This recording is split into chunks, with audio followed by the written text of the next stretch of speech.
Assalamu alaikum wa rahmatullahi wa barakatuh. Good day, our listeners and viewers all over the world. My name is Sulaiman Olanrewaju. I want to welcome you to our program, Homes and the Society.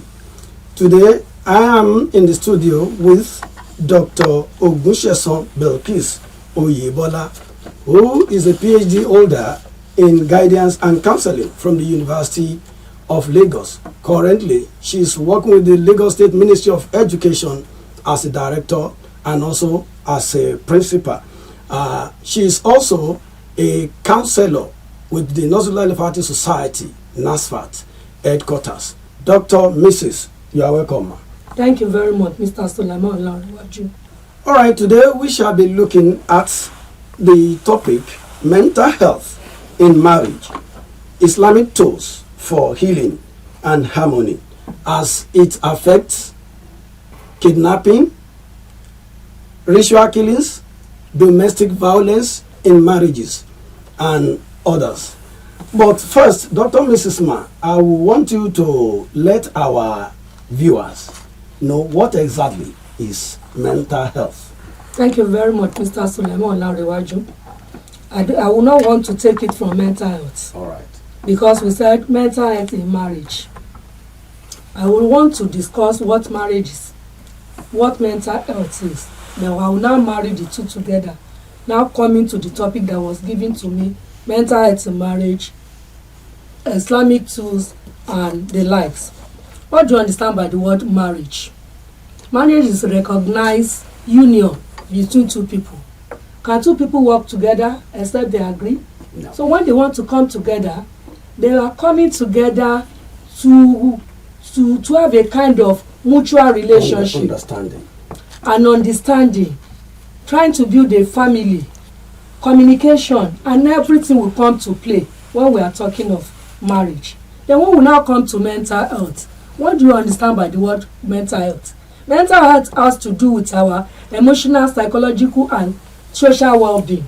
The way we think, the way we reason, the way we communicate, the way we behave in the society, that one collaborates our mental health. So now bringing mental health to marriage, what does that mean?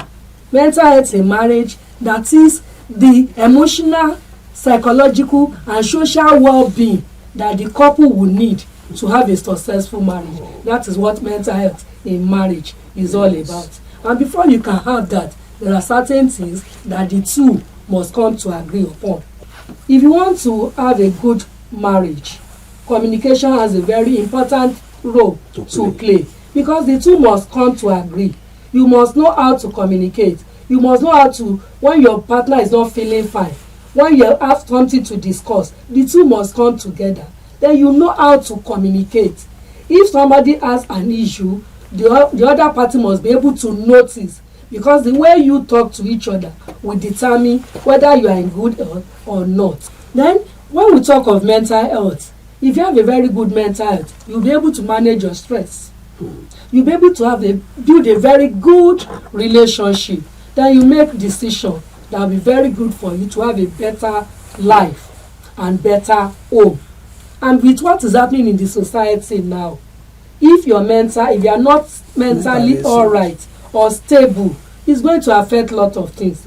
Okay, when you wake up this morning, they now tell us the petrol, we will now be selling petrol at 130 naira against 65 naira that we are selling before. And somebody that has a mega salary of maybe 100,000, then coming to office, you now want to buy food, you want to take care of your home, your children will go to school, definitely it's going to affect you psychologically, emotionally, and the way you will react in the society. So everything will come to play when we are talking of mental health and what is happening currently in the society.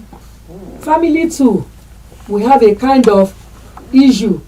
The woman coming from a different home, the husband from another background, they raise them differently. The woman is expecting the man to be the man of the house, because that is what the Quran tells us. That is, the husband will come to take full responsibility of the wife. You are going to shelter her, give her clothing, and provide all the basic amenities of life. And if you are not able to do that, the home is in jeopardy, and something is wrong somewhere, and it's going to affect your mental health too, because the moment your wife asks for something you are not able to provide, there is a crisis already. Another thing that the couple need to look at in marriage is mutual respect from one another. Valuing and respecting each other's differences. Like I told you, the wife was raised from a different background, the husband coming together, then the two must be able to reach a kind of agreement. There must be mutual understanding whenever they want to do anything in the house. Maybe the child now wants to go to school and they're expecting, maybe the boy is paying 70,000, the man has 50,000, and the woman has the resources that she can put down in order to assist the husband, and you are not coming down to do that, then psychologically the husband will be disturbed, because at that moment the husband will see himself as a failure, but he's not a failure. It is what he can provide at that moment. But the two must come together to agree, because I told you, I said, can two people work together except they agree? So the moment the woman has agreed to marry the man, you must be able to put in little things that you know you can. The man will not ask you what you cannot do. As part of sharing from his responsibility. Because the two is coming together to make that home. The home is not for the man alone. Yeah. The Quran says you must provide if you have the wherewithal. But the moment the woman can assist, there is nothing that is stopping the woman from assisting the husband. Because at the end of the day, you are spending whatever you want to spend on your child, not another's child. Mental health matters a lot in marriage because it heals the trauma. Let us look at a child that has been molested, that has been abused, where she was coming from. And that thing, she has grown by it. She's now coming into that relationship. If the marriage is not stable, and if the home is not what she wanted, she will be remembering where she's coming from. The issue of kidnapping nowadays too. Yeah, we wake up in the morning and in the news they say, on the way to the Damaturu today, 2 people has been kidnapped, and maybe you have somebody that has traveled to Damaturu. Along that line, you'll be thinking about it. Maybe it's this and that. Then people going for youth service nowadays. Many of the family, they don't want their children to travel wide anymore. And what is the essence of youth service? They say in order for us to go gain experience, to know other people's culture. Because of what is happening in the society now, everybody wants his or her child to stay where he or she is because of insecurity. Because you cannot guarantee what happen the next minute. And everybody wants to protect whatever they are. And the moment you are not able to have good security, it's going to affect a lot of things. Your mental stability, your mental well-being, the way you relate in the society, the way the husband and the wife will behave at home, everything will be in jeopardy because you don't know what will happen next. Then another thing, the financial stress and poverty.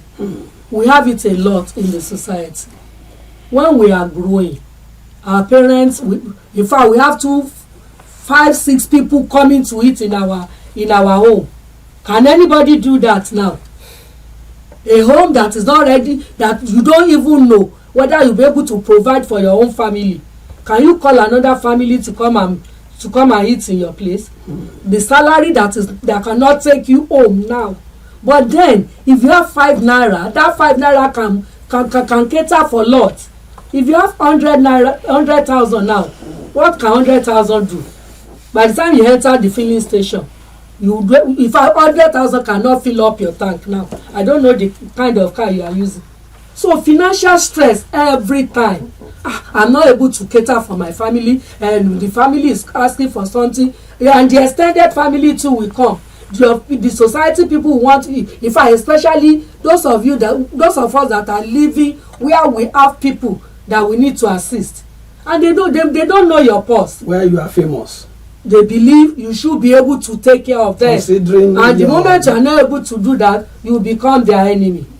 And the moment you become their enemy, it will affect your mental stability. So at the end of the day, we have a lot to look at for in marriages and mental stability, because the insecurity, the ritual killings, the domestic violence is really killing everybody nowadays, and everybody is disturbed, and everybody mental health is unstable, and we need to work on it. Our government will help us, and we too, we are going to help ourselves. We should be able to work within our means. Whatever you know you cannot do, there's no point. My child is taking her daughter to a place where she will be paying 30,000, and you cannot afford it. Why can't you take your child to public school and not an extra teacher that will take care of your child, and then you sit with your child too? When we are growing, our parents sit with us. Yes. They do a lot of things for us, but because of the society we find ourselves now, everybody is a career woman, everybody is a career man. We leave home 5 a.m., come back 10 a.m. The children do not even know what the kind of parents they are, and we are not involved. And we need to be involved in our children's education and lifestyle. I pray God help us to know the right thing to do. The moment we are able to know what to do, definitely we have mental stability, because we'll be able to know that what I cannot afford, I don't need to run after it. The fingers are not equal. What Mr. A can afford, Mr. B may not be able to. So you cut your coat according to your clothes. It's not according to your size. If you have 2 years clothes, it is the way you are with it. That is what you are going to make do with. So you cut your coat according to just clothes. The clothes you have will determine the kind of style you are going to make. We need to work on our marriages. We need to help ourselves. The husband will help the wife will help the husband. The two must come together to communicate. And the moment you are able to put all that at table, there won't be any issue. You will not run after what Mr. A is doing. You will not compare Mr. B with your home. It is your home is your home. Mr. B home is Mr. B's home. And if all that come to play, at the end of the day, everything will work for us, and we'll be happy for it. You have really widened our horizon about happiness in the home that could affect the generality of the society. And I believe gradually we will get there.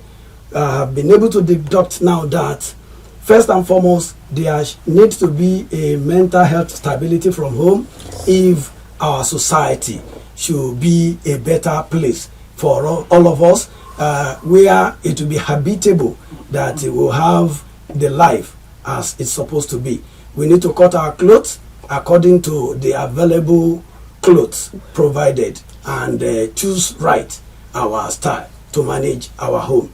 And I think you have been able to teach us a lesson, and I believe couples at home and the intending couples will have something to pick from what you have said, because mental health and mental stability has a lot role to play before we have a good marriage and a better society. And on this note, I want to thank you for your presence this afternoon, and I hope next we'll have you to discuss further about issues that borders on the marriage and the effect on the society at large. Once again, we thank you very much for coming, and we appreciate you. And I believe whenever this program shall be a continuous exercise, and I believe you will be available to answer our call, because it is a clarion call for the betterment of our society. Thank you very much. Thank you, Mr. Sulaiman Olariwaju. It's a pleasure speaking with you. Okay. Thank you very much. All right, that's the little we can go this afternoon on the topic we have discussed about mental health in marriages, the Islamic tools for healing and harmony. And I believe our viewers at home have been able to pick some things that will be useful to make some corrections in our marriages and the entire world to be. Thank you, and we'll see you next time.